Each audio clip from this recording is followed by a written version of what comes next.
आप देख रहे हैं हमारा चैनल। हम हैं जनपद अंबेडकर नगर में। अंबेडकर नगर पे जहां पे हम खड़े हैं, ये अंबेडकर नगर और संत कबीर नगर को जोड़ने वाला बिड़हर का सेतु है।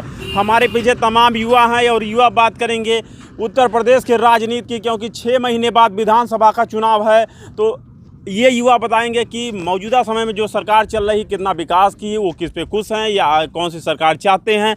हम राय युवाओं से जानते हैं। क्या नाम है भाई साहब आपका? जी, मेरा नाम गोकुल साहनी है। जी गोकुल जी, क्या लगता है कि भाजपा सरकार मौके पे चल रही है और विकास इन्होंने खूब किया है? फर्स्ट ऑफ ऑल हम आपसे ये बताना चाहते हैं, भाजपा का नाम लेने में हमको शर्म आती है कि हम भाजपा का नाम ले रहे हैं। ये बहुत शर्मिंदा होती है हमको कि मैं भाजपा का नाम ले रहा हूँ। और आज ये देखा जा रहा है कि युवाओं को ना ही कोई नौकरी मिल रही है, ना ही कहीं वैकेंसियाँ निकाली जा रही है। आप देख रहे हैं कि 4 साल बाद, आज 4.5 साल हो गई है सरकार बने हुए, का अब 6 महीने बचा हुआ विधानसभा चुनाव है। ठीक, उसके बाद ये 4 महीने बची हुए हैं, उसके बाद भी ये लोग अब जा कर के वैकेंसियाँ निकाल रही हैं बच्चों के लिए। बताइए क्या कहा जा सकता है इस सरकार से? मैं तो ये कोई उम्मीद ना करे, हम क्या कोई उम्मीद ना करे कि ये सरकार कुछ कर सकती है इस जनता के बीच में। भाजपा कहती है कि हमने 200 से ज़्यादा जन कल्याणकारी योजनाएं गरीबों के लिए चलाई हैं, जो धरातल पर घोड़े की तरीके दौड़ रही है। हमको तो ऐसा कुछ नहीं लग रहा है। जो गरीब जैसा था वैसा ही है। अमीरों को देखा जाए तो अमीर बढ़ता हुआ जा रहा है, ये आपको भी पता होगा। इस देश में हम आते हैं आपके पास, फिर एक भाई साहब हैं, इनसे हम बात करते हैं। क्या नाम है आपका? फैज खान। फैज जी, क्या लगता है सरकार कहती है हमने खूब विकास किया है? क्या विकास किया? कुछ नहीं विकास किया सर। कोई विकास नहीं? कुछ नहीं विकास किया। आप फैज खान है, ये कहती है हमने 3 तलाक पे मुद्दा बना और आपके भी लोगों ने इनको सपोर्ट किया। तो क्या लगता है कि इससे पहले मौजूदा समय में भारतीय जनता पार्टी की सरकार चल रही है, इससे पहले सरकार जो है समाजवादी पार्टी की थी, उससे पहले बसपा की सरकार थी, तो योगी, अखिलेश, मायावती में सबसे बढ़िया नेता कौन है? सबसे बढ़िया नेता है अखिलेश यादव। क्या लगता है? जी, अखिलेश यादव का काम अच्छा है।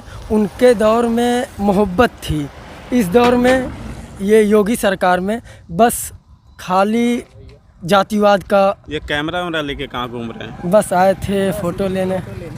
ये पुल पे आए थे फोटो लेने? हाँ, फोटो लेने। और ये सरकार का जो पुल है, ये भाजपा सरकार ने ही, भाजपा सरकार ने, अखिलेश भैया बनवाया। क्या नाम है भाई साहब आपका? तुम आवा यार, तू बोला। क्या नाम है आपका? दीपक यादव नाम है हमारा। क्या लगता है दीपक जी, सरकार कहती है हमने खूब विकास किया है? सरकार का वैसे तो कोई विकास दिख नहीं रहा है, बस वैसे ही सरकार अफवाहें फैला रही है और ज़्यादा दिन ये नहीं चलने वाली है सरकार। फिर से हमारे अखिलेश भैया आएंगे और अखिलेश यादव जी की सरकार फिर से बनने वाली है। और हम क्या बताएं, आप लोग खुद ही जान रहे हैं। आप हमारे बीच हम बता दें, द अर्थ न्यूज इंडिया के वरिष्ठ पत्रकार हिमांशु त्रिपाठी जी आ गए हैं, इनसे हम बात करते हैं।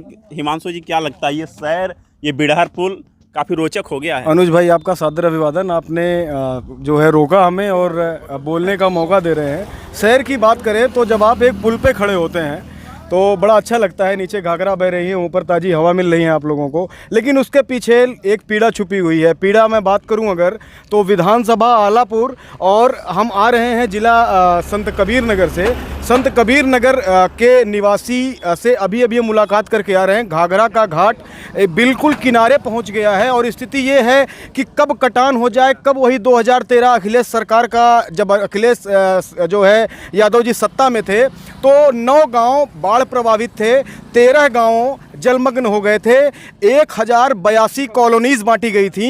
ये केवल मुमकिन हो पाया था समाजवादी सरकार में। भारतीय जनता पार्टी की मौजूदा सरकार है उस समय, और अगर ये स्थिति आ जाती है कि ये घाघरा अपने उफान पे या फिर जिला अंबेडकर नगर को इन्फेक्टेड करती है या फिर संत कबीर नगर को, तो कहीं ना कहीं ये सरकार के पहले के सोच या फिर जो उनके रिप्रेजेंटेटिव होते हैं, जो बातों को पहुंचाते हैं, जो है लोगों को, जो उसके जिम्मेदार हैं, कहीं ना कहीं से ये मिसअंडरस्टैंडिंग जरूर सामने आएगी। हिमांशु जी, हम और आप लगातार फील्ड में रहते हैं। हम लोगों ने माजा कमरिया का घटनाक्रम उठाया था। कुछ दिन पहले हम लोग वहाँ गए थे, रिपोर्टिंग भी किए थे। जो वहाँ के लोग थे काफ़ी बाढ़ में काफ़ी परेशान थे।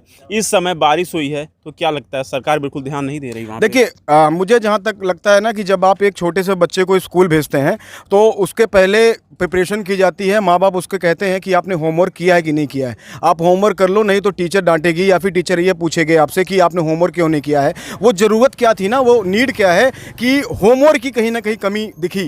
अगर जो है पेंडेमिक सिचुएशन हर बार आता है, घाघरा उफान पे और बिना मौसम बारिश जब स्टार्ट हुई थी उसके पहले अगर होम प्रिपरेशन और होमवर्क ढंग से किया गया होता तो आज ये समस्या जो बिल्कुल किनारे पे गांव परेशान हो रहे हैं उनको कहीं ना कहीं बचाया जा सकता था। बिल्कुल जो है हाशिए पे उनकी गर्दन लटकी हुई है, गर्दन हाशिए पे लटकी हुई है। क्या लगता है हिमांशु जी, आप एक वरिष्ठ पत्रकार के नाते मैं पूछता हूं कि ये मौजूदा समय में जो वोटिंग और जनता जो अपनी राय दे रही है कि सरकार कहती है हमने तो 200 से ज़्यादा जन कल्याणकारी योजनाएं गरीबों के लिए चलाया है, क्या वो योजनाएं गरीबों के लिए चल पाई हैं, गरीबों तक पहुंच पाई हैं?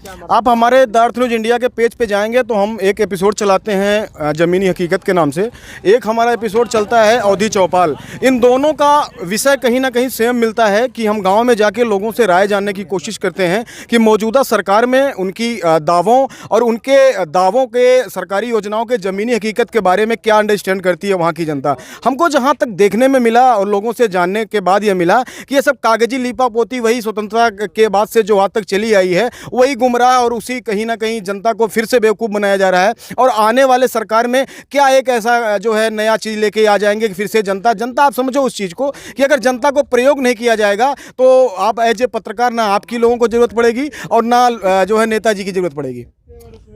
हिमांशु जी, सरकारें रहती हैं, 5 साल उनको पूरा समय मिलता है, तो क्या कारण रहता है? बसपा की मौके पे जो स्थिति है, आप एक पत्रकार होने के नाते आप अच्छी तरीके से समझते हैं, और समाजवादी पार्टी की भी जो स्थिति रही, पूर्ण बहुमत में सरकार आती है, फिर इतने बुरी तरह हारना पड़ता है, फिर दोबारा तैयारी में है। भारतीय जनता पार्टी की तो प्रचंड बहुमत की सरकार है। तो इन प्रचंड बहुमत की सरकार होते हुए, पूर्ण बहुमत की सरकार होते हुए क्या कमियां रह जाती हैं कि जनता असंतुष्ट हो जाती है? जब चुनाव करीब आता है ना तो जनता पता क्या कहती है कि सजा दो घर को गुलशन सा, मेरे सरकार आए हैं। जब कोई नेताजी गांव में पहुंचते हैं ना तो यही लोग जनता कहती है। उसके बाद फिर वही जनता कहती है कि बर्बाद गुलिस्तां करने को बस एक ही उल्लू काफ़ी है। बिल्कुल आते हैं हमारे वरिष्ठ पत्रकार हिमांशु त्रिपाठी जी ने कहा सजा दो घर को गुलशन सो, मेरे सरकार आए हैं। तो क्या किसकी सरकार आएगी भाई साहब? ये हम बता देते हैं कि पूर्ण बहुमत से सपा जीत रही है। ये आपको भी पता है, लेकिन आप दिल में छुपाए हुए हैं इस बात को, लेकिन ये गवाह नहीं कर सकते लोगों के बीच में सपा आ रही है, क्योंकि आप एक मीडिया वाले हैं, ये आपको भी पता है। लेकिन मैं ये आपको सपा आ रही है, एकदम आ रही है। भाजपा पूर्ण बहुमत की सरकार में है और समाजवादी पार्टी सैकड़ा भी नहीं छुपाई ये आप के अनुपात में। ये आपको भी पता है, पूर्ण रूप से पता है कि अब भाजपा एकदम जा रही है। ये आपको सब पता है कि भाजपा भी ये जा रही है। अब कुछ कहने वाली बात नहीं है, अब ये जनता बताएगी विधानसभा चुनाव में कि भाजपा क्या क्या रह गया है और क्या नहीं रह गया है। हम आपने ऑडियंस की बात अपने वरिष्ठ पत्रकार से जानते हैं। सर क्या कह रही है जनता? कह रही है हम आपको खिचड़ी समझाते हैं, खिचड़ी हम आपको समझा दें। जो हमारा सर्वे कहता है, ये मैं नहीं डिपेंड करता हूँ कि जनता ये कहती है, लोग ये कहते हैं, लेकिन आपको हम खिचड़ी जरूर समझा दें। विधानसभा आलापुर की अगर हम बात करें, आप बॉर्डर पे खड़े हैं, विधानसभा आलापुर में बॉर्डर पे खड़े हैं, और सबसे बड़ी बात है हिमांशु जी कि हम लोग एक ऐसी जगह, ऐसी पवित्र जगह पे खड़े हैं, नीचे गंगा माँ है, ऊपर हम लोग हैं, तो सही बोलना पड़ेगा भाई।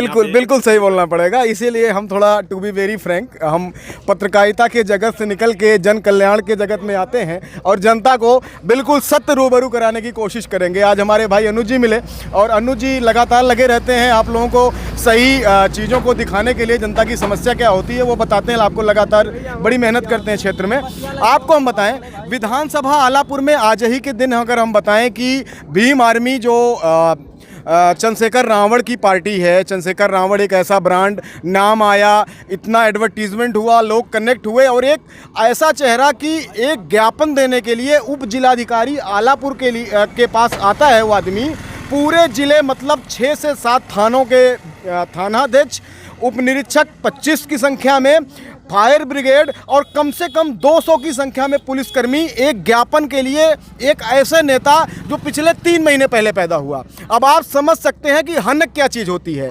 वो हनक अगर समाजवादी बना पाई तो बीजेपी के ऊपर उसकी विजय संभव। अपने प्रश्न में आते हैं हिमांशु जी, आज 29 सितंबर सन 1995 को अम्बेडकर नगर ज़िला बना था और हम और आप मूल अम्बेडकर नगर के ही निवासी हैं। तो आज ज़िले का बर्थडे है, क्या संदेश देंगे आप, एक वरिष्ठ पत्रकार हैं? देखिए, ज़िला जब बना ना, ज़िले में भी एक राजनीति है।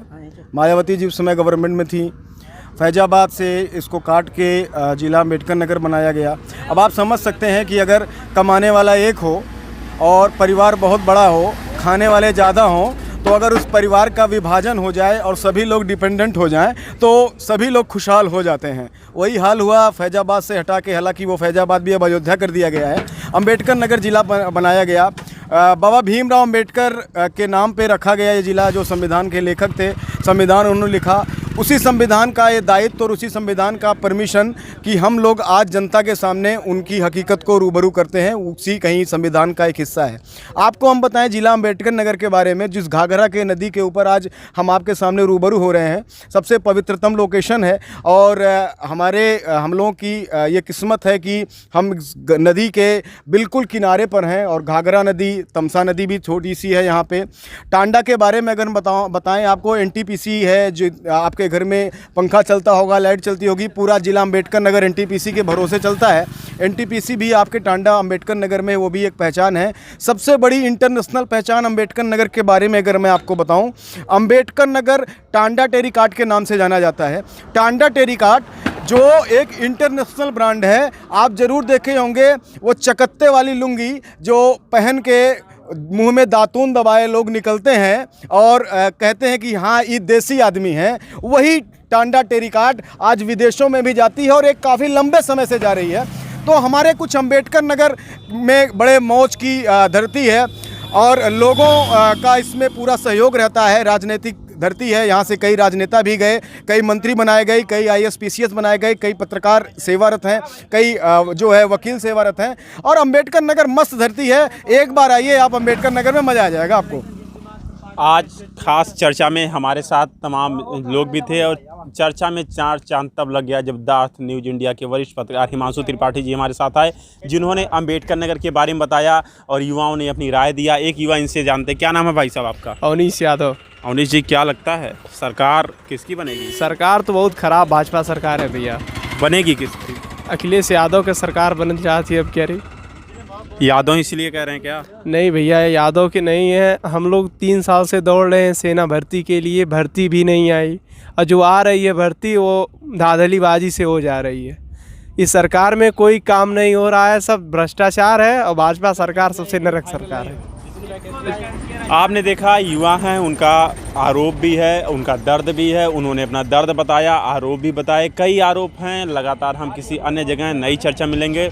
आज के दिन अम्बेडकर नगर ज़िले का माना जाए तो बर्थडे है और अम्बेडकर नगर ज़िले की विशेषता और यहाँ की जनचर्चा के बारे में हम आपसे बात किए। हम मिलेंगे किसी अन्य जगह खास मुलाकात में। आप तब तक के लिए देखते रहिए हमारा न्यूज़ चैनल। नमस्कार। अम्बेडकर नगर से अनुज की रिपोर्ट।